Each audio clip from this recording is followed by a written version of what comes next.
Welcome to the Gaylord Specialty Healthcare Podcast. This podcast will feature patients, families, and medical professionals dealing with serious illnesses or injuries and is meant to inspire, bring hope, insight, and a message of belief that life after a traumatic illness is possible.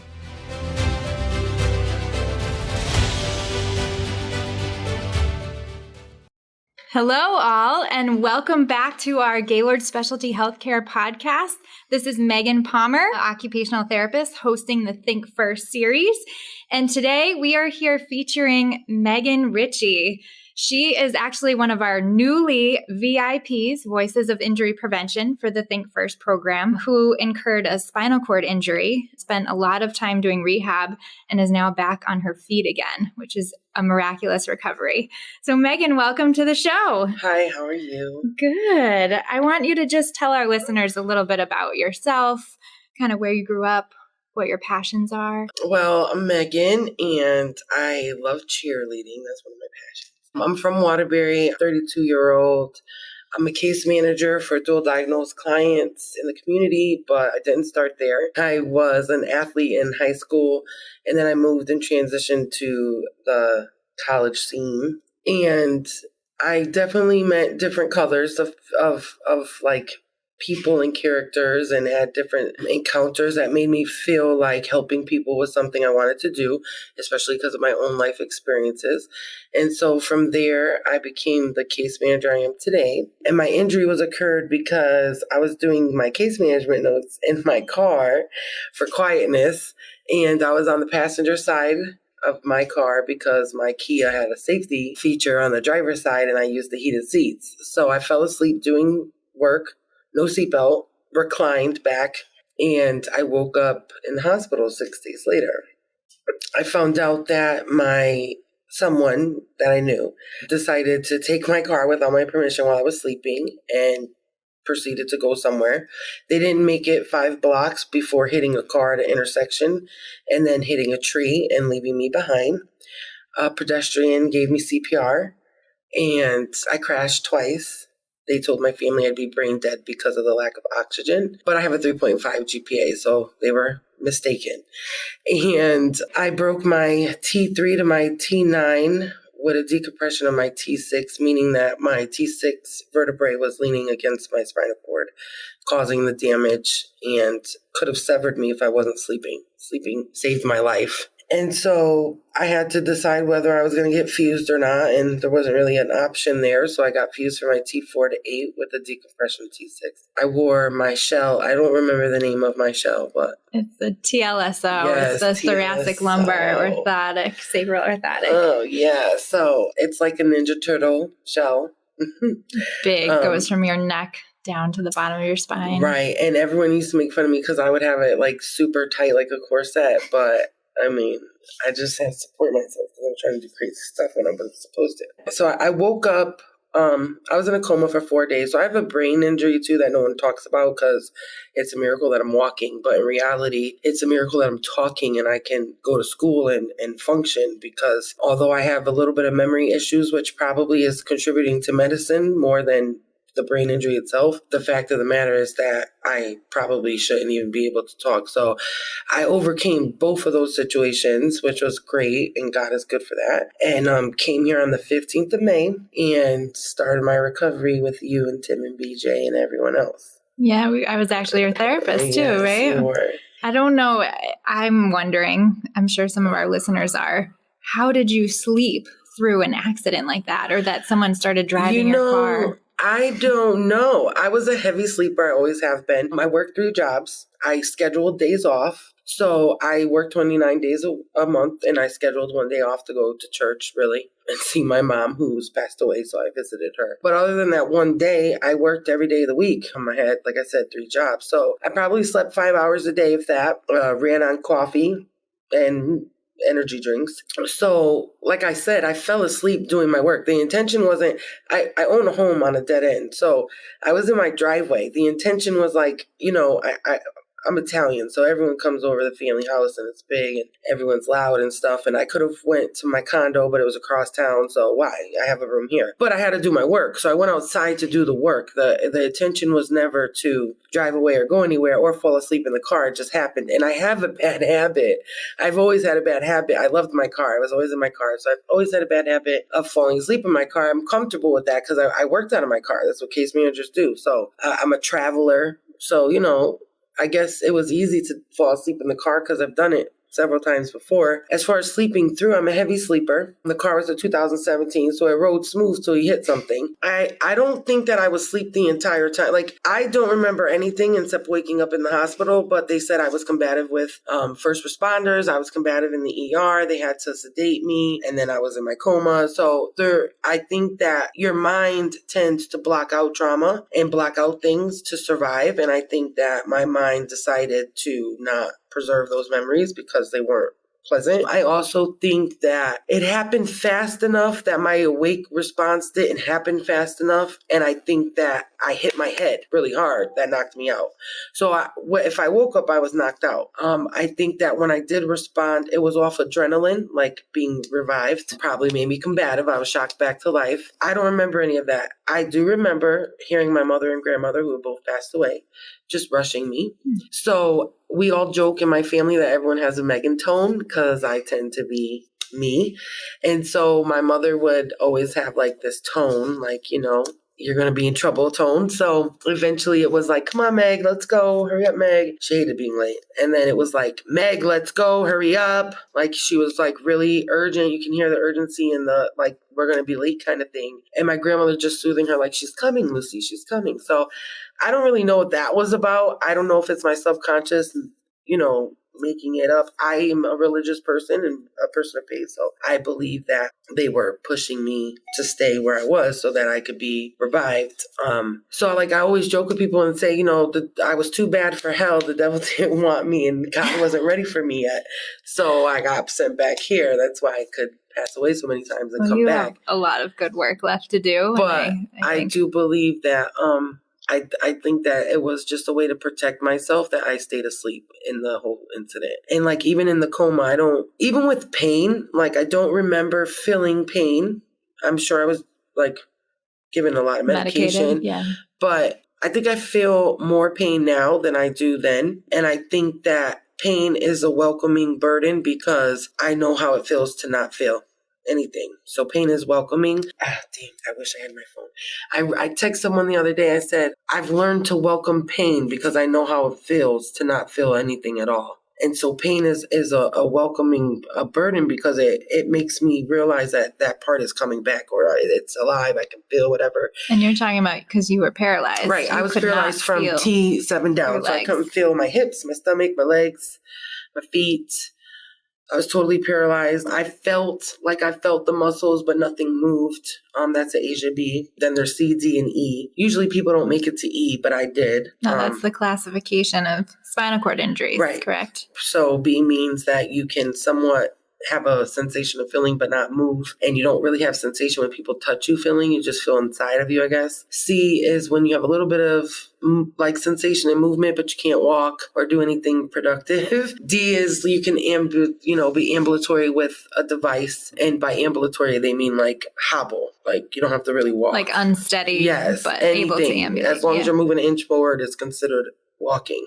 That's what I've learned. So to be my class level of walking is really rare because most people don't come out of it like that. And I get that. So that's D. And then E is that all injured areas came back 5 out of 5 in strength, sensation, and range of motion, which I am. And I believe Dr. Rosenblum said I'm one of the first that he's go that way. So for him to be in the game as long as I've been born and to say that was pretty cool because I was so focused on the Asia skill and they all kept saying, don't focus on that. But I think in my mind, first off, mentality was the reason why I made it out of this and walking with God. So in my darkest moments, I didn't have visitors. It was during COVID. There was no one around. And so in my darkest moments, all I had was me and my faith, which really taught me to rely on myself and my faith because, you can't control people and where they are, but you can control how you respond and you can control how you, internalize it. And then it was just a matter of it was a lot of things combined that I think got me to where I was, but the mindset really made a difference, because if you can believe it, you can achieve it. But the minute you say I'm done and I failed, that's it. You're over. Like you pre-set it. Like everyone makes fun of me, right? Because this tree, they cut the tree down where we hit. So now I have the stump at the end of my main road that reminds me every day of what happened. And so I've been taking pictures so you can see it decay. And I told people when that tree is gone, I'll be all better. And I wanted to contact the city to cut it myself. So this last month, actually in September, which is really a milestone for me because my mom passed away in September. So it's a month for me. But in September, they not only cut the tree down, but they planted a new one. Oh. So I'm going to take a picture of the new one, because I always say, like, I'm going to write a book one day, like God's Phoenix, the Rising or something, because of my situation. But I've always made an acronym to the tree dying reflected me rebirthing and growing. So the fact that there's a new tree there and I can stand, walk, run, and jump, even though I'm not at the point where I can work full time yet. My goal was to be there within 5 years, and I'll make it there before that. I know that because of how I'm pacing, and that's pretty awesome because I'm not supposed to return to work ever. So I think that that's cool. But when I pass the tree now, I see this little tiny tree and I think, wow, like it really came full circle, and manifestation really works, because I've been talking about this tree getting put down, and then the city just does it and then puts a new one there, because I've been talking about rebirth and growing from a situation and letting it be the best of me. A lot of people think that I should have anger and resentment, but I don't think healing can happen where hate happens, because the Bible says, God can't dwell where the devil does. It also says, thou hast not because thou asked not. So I believe that forgiveness is for me and not them.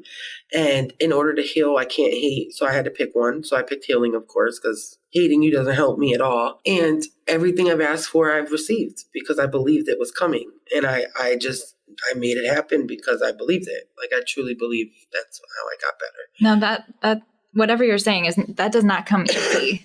It doesn't come easy. To our listeners, like the people, the person who got in that car and did that to you, I know you don't want to like specifically talk about them, but what did that have to do with the people you surrounded yourself with then, and then the people who stuck by you and you're surrounding yourself with now? Has that changed? Is that you have a different perspective? I mean, I dated the person who crashed the car. So it definitely affects me now dating, because you look at a perspective of, in emergency situations, how do you stack up? And not only that, but I was broken up with the person at the time, and they obviously wanted to make up and felt entitled to still do as they please. But in reality, I think that it's important to know the people you surround yourself with and to realize that you have to prioritize yourself while still caring for others.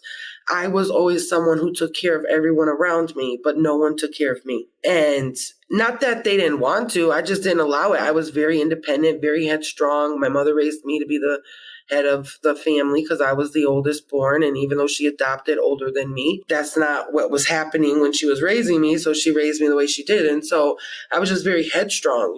Like I said, I worked 3 jobs. I volunteered at 2 different places. I was just very involved in everything and everyone and not myself. I joke all the time. I said God had to make me hit a tree to slow me down.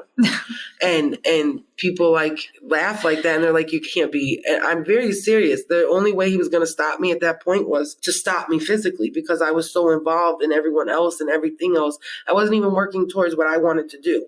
I wanted to motivational speak to people, and I wanted to have my own nonprofit, and I wanted to go back to school, and everything I wanted to do kept being put off because other people had more predominant needs. But in reality, that's not what it was.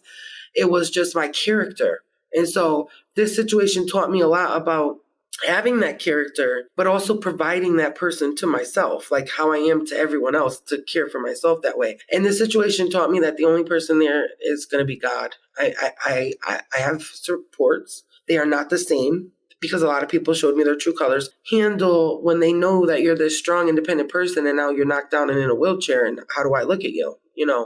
I had a lot of people who I don't think could handle the idea of who I was being the person that I have to be now because I'm in this situation. And, it's easy to say, oh, I'll be there when stuff gets real. But now imagine the strongest person you know in your life being crippled. Can you look at them in the face? Can you act normal? Can you not let your emotions show? Like, people had to work with that. It wasn't just, it was me that went through it, but other people had to deal with the consequences of what I was going through because they had to learn how to deal with the new me too. It wasn't just me learning it, and now they have to learn it too. And a lot of people didn't want to do the work. And that's okay. I'm not resentful at all. It takes a lot of work to meet someone where they're at when this is going on.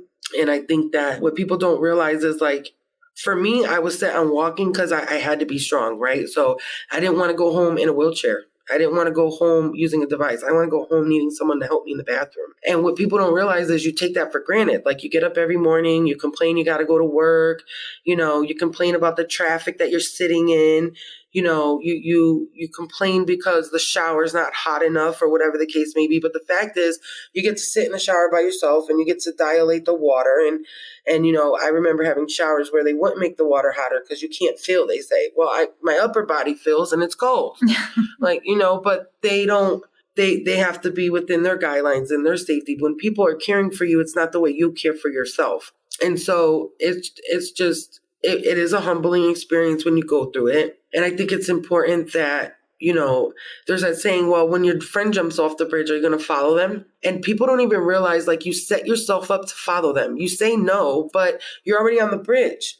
So you don't realize subconsciously you've put yourself there to jump. You've already put yourself on the bridge. If we're asking that question, you're already next to them. So you have to think, like, what made me so trustworthy of that person or of my actions subconsciously that I didn't think about, wait, why am I going on the bridge? What are we doing here? And so I think it's important for people to sit back and evaluate, and perspective, I can't stress enough, is a big thing, because the perspective I had then and I have now are two totally different things. I would have been angry 3 years ago, 5 years ago. I'm not angry though. A lot of people don't understand the grace or mercy I have towards people. But at the end of the day, who am I?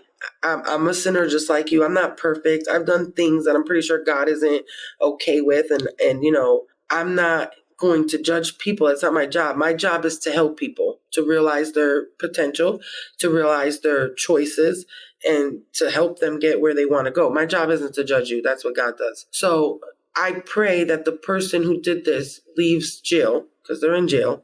And they're not just in jail for me. They've done other things that got them caught up. But my case helped keep them there. So they're in jail. I'm pretty sure they were intoxicated when this happened. They swear they weren't. I'm pretty sure they were. You don't just have an accident like this because, I had a rough morning. So you were intoxicated, and that's what it is. But, I really sit here and I think about when you care for people, you don't reflect. You don't think about perspective. So I could easily care for that person. But as a case manager, I should have reflected a long time ago and seen red flags that maybe I didn't see, or whatever the case may be. Or as a case manager, I'm thinking, well, I just want to be the fixer. I want to fix things. Well, sometimes things aren't for you to fix. Some trials are meant for people to do and go through, including the ones I've been through. I can ask why me, but what's the point in that? I'm not going to get an answer. It's not going to do me any good. Or I could say that this is everything I got from it. And so I really pray that that person leaves jail and they come home and they rehabilitate and they do well and they learn and they find God and they do whatever they need to do to get better. And if they come out of jail and they turn their life around and they become a productive citizen, then guess what? It wasn't in vain. It's still not in vain, even if they don't do that, because of all the good I'm going to do with my story, like a situation like this podcast. But in reality, it would be even sweeter if both the victim and the person who made the poor choice get the vindication of something successful coming out of something another terrible. Chance at life. Yeah. So it sounds like, this whole time you've had a lot of healing as well. And I have. Can you tell us, like, how long has it been since your accident and what you've gone through during that time? My accident was April 30th. My surgery was May 6th. In 2020. Yeah. Beginning of COVID. I went through 10 and a half months of isolation. At Gaylord. I lost a few people along the way in the meaning of they just disappeared or withdrew because they couldn't handle the situation. I lost my mother in 2017 and I didn't have like a test of faith or anything, but I was kind of upset about it because like I didn't do anything yet that I was supposed to do with my mom, like get married or have kids I was a foster parent, so she saw me as a mother, but you know what I mean. So I was really upset about that. But when the accident happened, it gave me clarity because I really feel like she was up there coordinating my healing and my help. And if, she hadn't passed away, then who would be the one coordinating everyone? Because she was part of the glue, her and my grandmother. And maybe that's why I heard them. But I also feel like when I came here, I had a mindset of like, let's go. And I think at first everyone was kind of hesitant, like, girl, you don't know what you're doing. You don't know what you're in for. Like, we can't do this. And I'm like, put me on that bike that moves my legs because muscle memory. And they're like, that's not how spinal cords work. And I'm like, yeah, but they work the muscles. So if the muscles wake up, they'll wake up. And I'm not saying I'm right scientifically, but technically it worked. So I'm just saying. You were definitely directing your care throughout your whole rehab. I sure was. 10 months inpatient.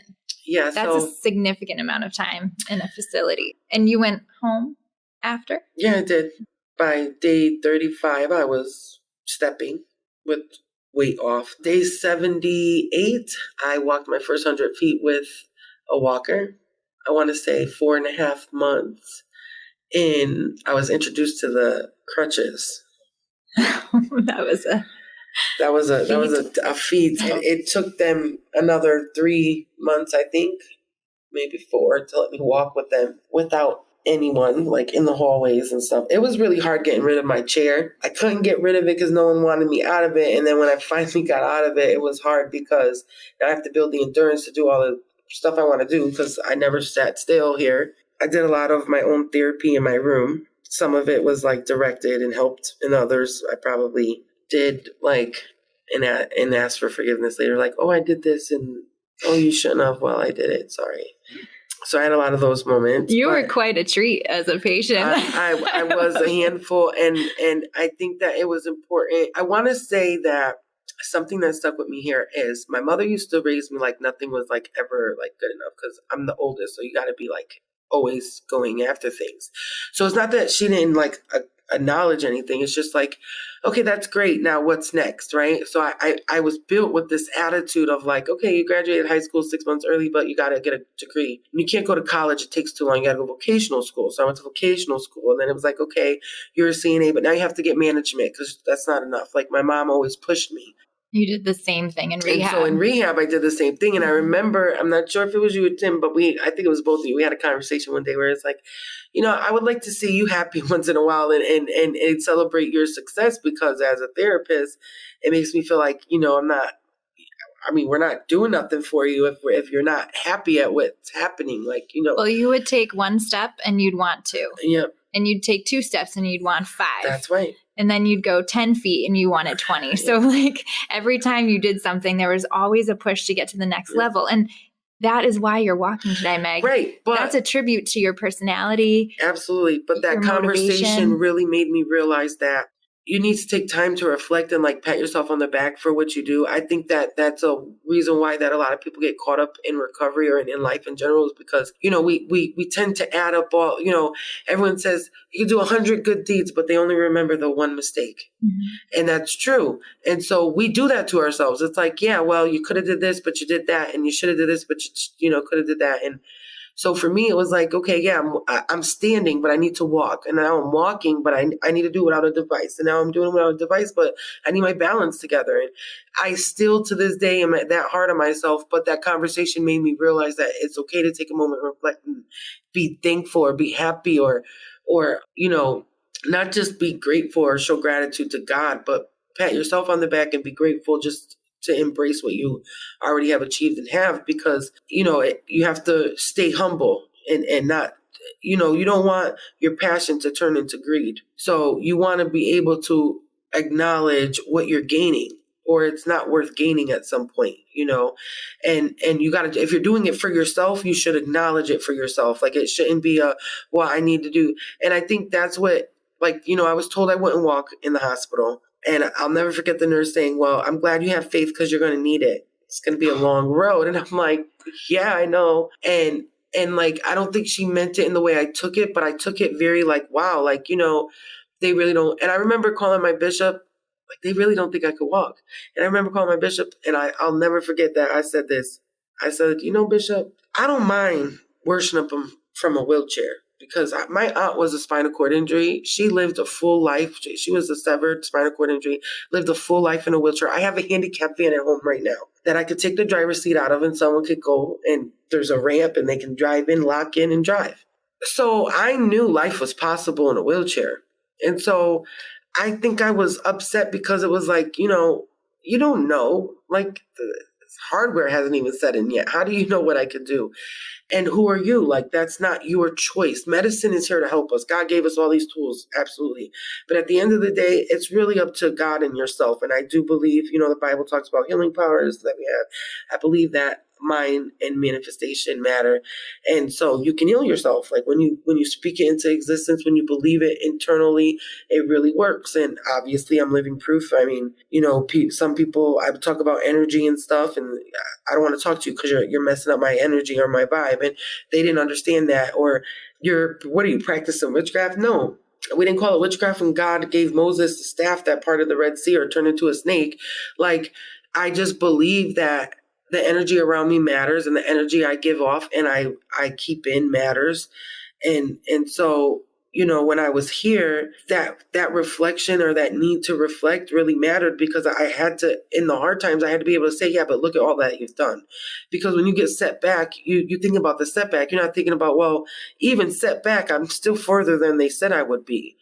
And that was important to know or to grasp. So it was something that I learned here to bring with me home, because, I'm my hardest critic, but people are critical of me. And so being able to realize that reflection is important was something that I really had to grasp. So I remember when I was going through this with the nurse and I was so disappointed, I called my bishop and I said, I could praise him from a wheelchair, but I just want them to know that if he wants me to walk, I'm gonna walk. Like, who are they? Like, I could walk. They don't know. And I swear to God, I believe because of that statement, God was like, girl, we're going to show him. But I think that it was important that I was just grateful. Like, I could have woken up brain dead, like they said. I could have woken up worse than what I was. Like, I could have started at A instead of B with the Asia skill. Like, it could have always been worse. And I was educated a little bit about spinal cord injuries because my family has the issue. So I knew that the possibility was there for some type of recovery. And I knew that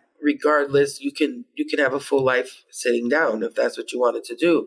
I just knew that for me, I was way too active for that to be the case. And I knew, like, I did my research and my studying, and, your first 90 days is the trauma phase. And then you have a year of like your plasticity being double, which is like the fluid in your spinal cord that like heals you. That's the only way I can explain it.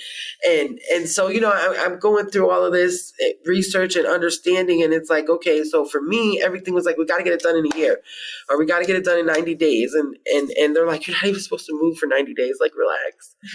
And so, I think it was just important to really stay focused on what I saw and what I wanted for myself, because like when I came here, everyone was open-minded. Every time I say, well, why doesn't this? Or I was very curious and asked 100 questions. And you and Tim are very careful to say, we don't know yet, or we can't tell yet, or we got to wait and see, or I don't know, or your situation is very unique and different. And so, you didn't give me a straight answer. So that open-endedness also helped me be able to explore the possibilities. Whereas in the hospital, they were just like, shut, close case, you're done.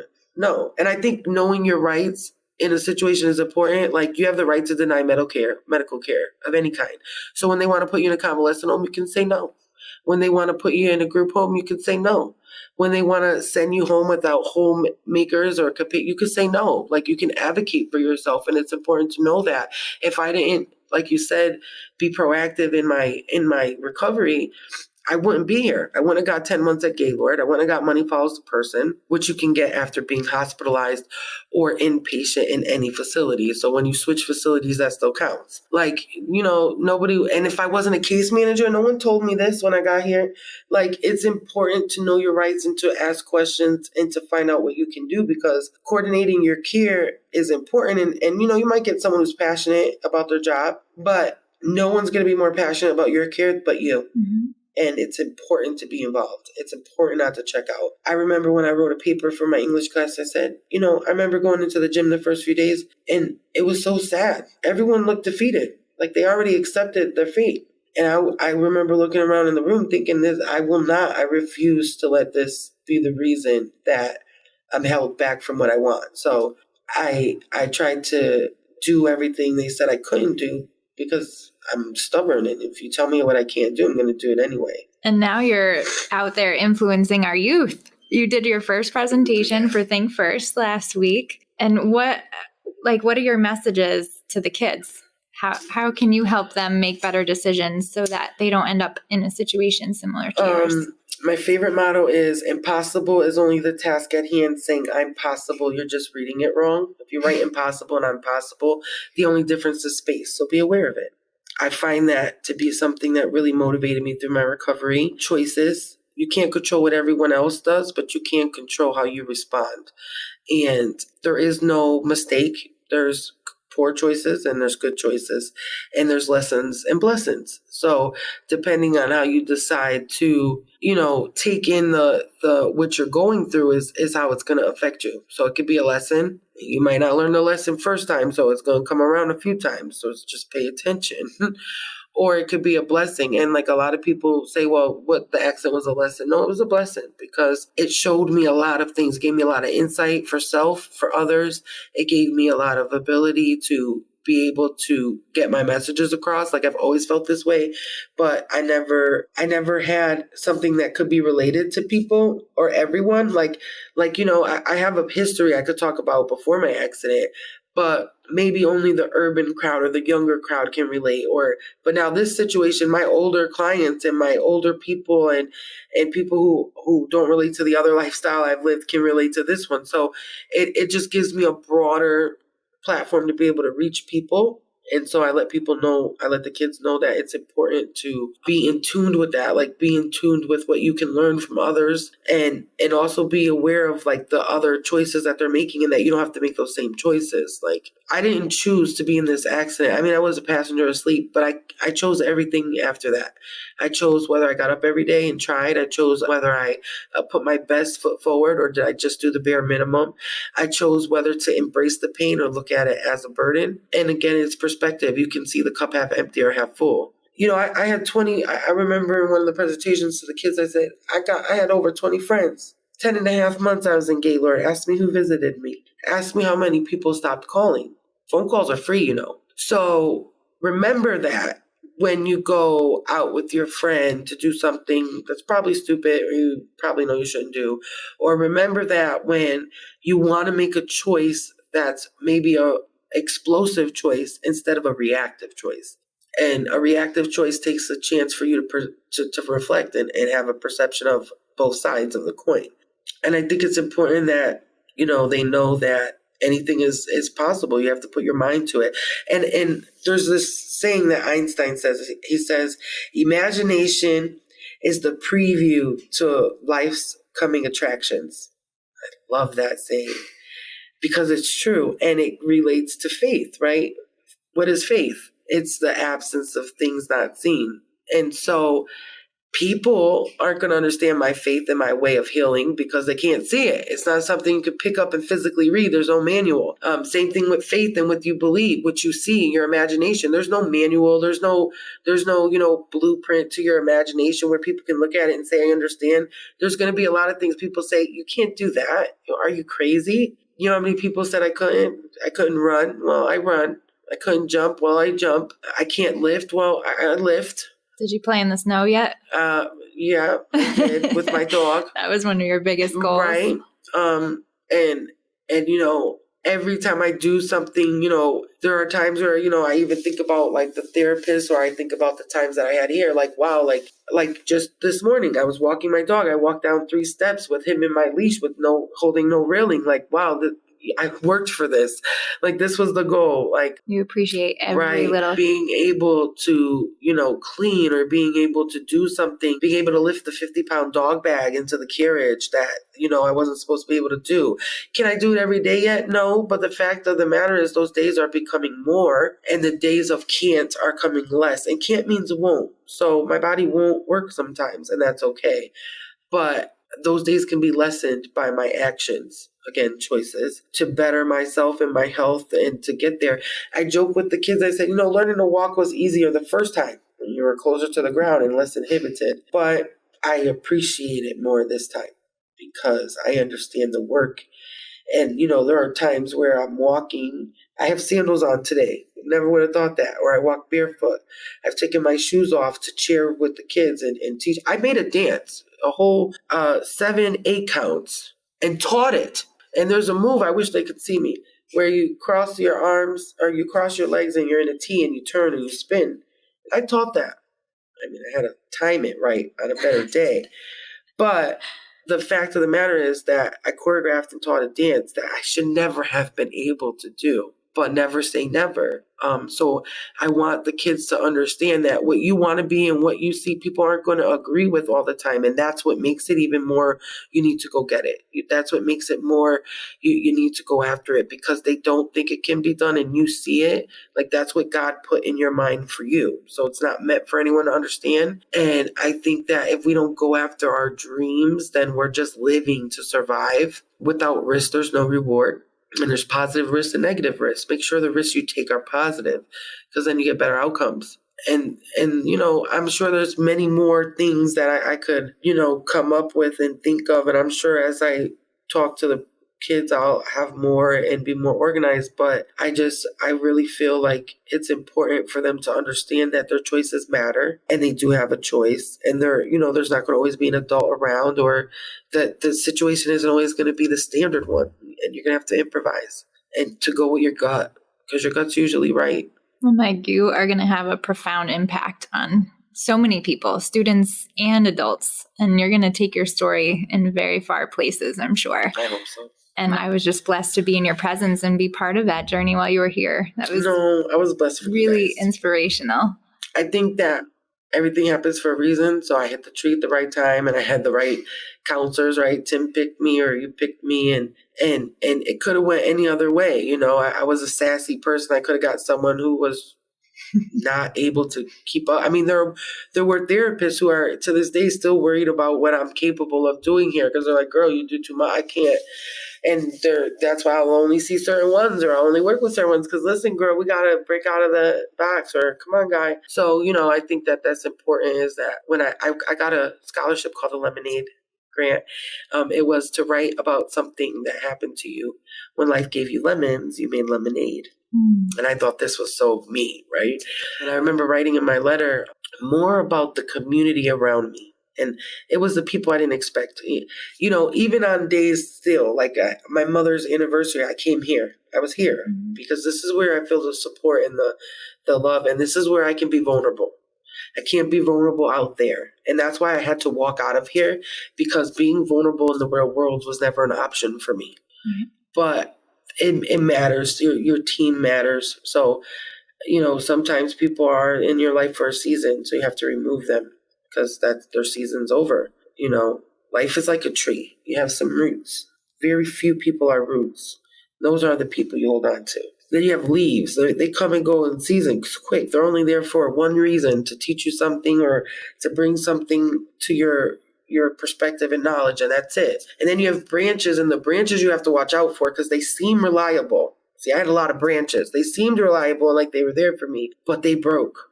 They didn't uphold and they couldn't withstand the weather and they broke and they left me hanging. But the roots don't go nowhere. No matter how cold the storm or how bad the season, they keep the tree alive. So I think it's important to really nurture your roots because those are the things that keep you going during the storm. I love that, Meg. Well, thank you so much for sharing your story with us. You. I am excited to have you on my crew now and working with you in a different perspective. But and it makes a dream of mine come true because I always wanted to take my story or even, my past livings and be able to use them and speak. I've always wanted to be a speaker. So the fact that I can do that now.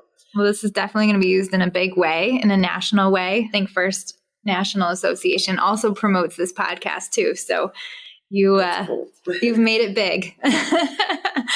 All right. As long as someone takes a positive note from it and knows that the thing they were told can't happen can, then it's worth the doing. Absolutely.